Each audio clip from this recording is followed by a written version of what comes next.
Hello friends, welcome back to my channel mom aspirant life. I hope आप सब अच्छे होंगे और आपकी तैयारी भी अच्छी चल रही होगी। तो मैं थोड़ा सा अपने बारे में बता देती हूँ। ग्रेजुएशन बीएड करने के बाद मैंने अपना सीटेट और एचटेट क्लियर कर रखा है। मेरा टीजीटी मैथ मेरा सब्जेक्ट है, यानी मैं टीजीटी के लिए प्रिपरेशन करती हूँ और यूट्यूब पर अपनी जर्नी शेयर करती हूँ। 1 साल की मेरी बच्ची है, तो उसी के साथ और अपनी हाउस रिस्पॉन्सिबिलिटीज़ के साथ मैं अपनी तैयारी को कंटिन्यू कर रही हूँ।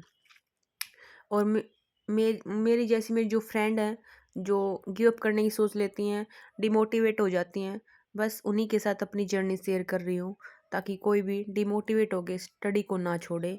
जो भी टीजीटी एस्पिरेंट हैं वुमेन, उनके लिए गुड न्यूज़ है। गुड न्यूज़ क्या है कि हमें रिलैक्सेशन दिया जा रहा है। अच्छा, ठीक है ना। हम जो आगे बढ़ना चाहते हैं, हमारी गवर्नमेंट भी हमें आगे बढ़ाने की बहुत सारी कोशिश करती है और हमें हेल्प करती है, ठीक है।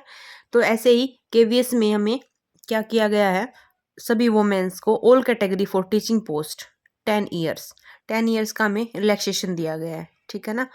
ये ऑल कैटेगरीज है टीचिंग एग्जाम, टीचिंग पोस्ट की, मतलब पीआरटी टीजीटी पीजीटी सबकी। इसमें 10 ईयर का रिलैक्सेशन है।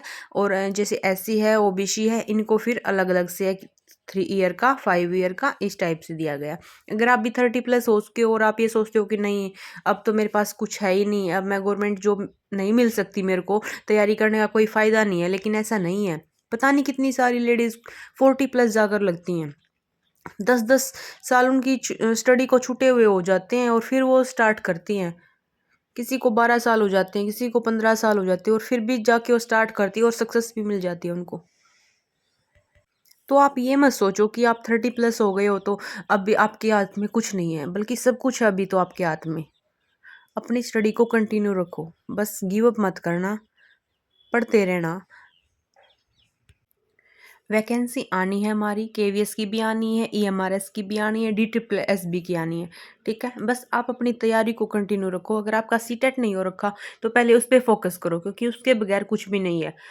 अगर इन फ्यूचर आपको गवर्नमेंट जॉब नहीं मिल पाई तो आप प्राइवेट करोगे ना, अच्छे स्कूल्स में, प्राइवेट स्कूल में टीचिंग करोगे आप, तो उसके लिए भी आजकल क्या है, सीटेट को मांग रहे हैं। तो आपके लिए वो तो फर्स्ट स्टेप है, और उसको क्लियर रखो, ठीक है। जब आपका सीटेट होगा तभी आप अपनी स्क्रीनिंग की तैयारी कर पाओगे, ठीक है। तो केवीएस में भी हमें सभी कैटेगरीज में दिया गया है, लेकिन जो DSSB है उसमें पीआरटी के लिए 30 है, टीजीटी के लिए जो 32 थी उसको फिर 30 किया गया, पीजीटी के लिए 30, ठीक है। लेकिन सिर्फ टीजीटी के लिए इसमें 10 ईयर का रिलैक्सेशन है।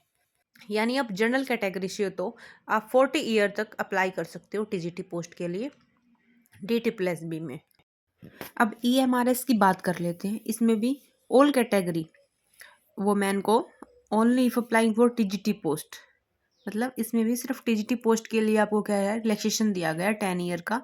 आप किसी भी कैटेगरी से हो, ठीक है। तो जैसे जनरल से हो तो आपको 10 है, और फिर अदर से होगे जैसे ओबीसी से, एससी बीसी से, तो फिर 10 तो है ही। फिर उनके उनमें भी जो मिलता है आपको 3 ईयर 5 ईयर, वो भी मिलेगा आपको। मतलब अगर आप दूसरी कैटेगरी से हो तो आप 45+ तक भी आप क्या कर सकते हो, अप्लाई कर सकते हो, ठीक है।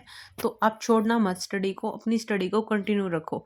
अगर आपका सीटेट हो रखा है तो अपकमिंग हमारी ये वैकेंसीज हैं, तो इन पर फोकस करो। अगर आपका सीटेट नहीं भी हो रखा है तो आप उस पर ध्यान दो, क्योंकि जो जुलाई में हमारा सीटेट होना है, क्या पता वैकेंसी उसके बाद आए। तो आपका फर्स्ट टारगेट वो होना चाहिए कि आपका सीटेट क्लियर हो, ठीक है ना। मैंने सीटेट की भी बेस्ट स्ट्रेटजी बनाई हुई है, आप मेरे चैनल पर देख सकते हो अगर आप चाहो तो, ठीक है। अगर आपको वीडियो अच्छी लगे तो आप लाइक करना। Thank you so much for watching this video.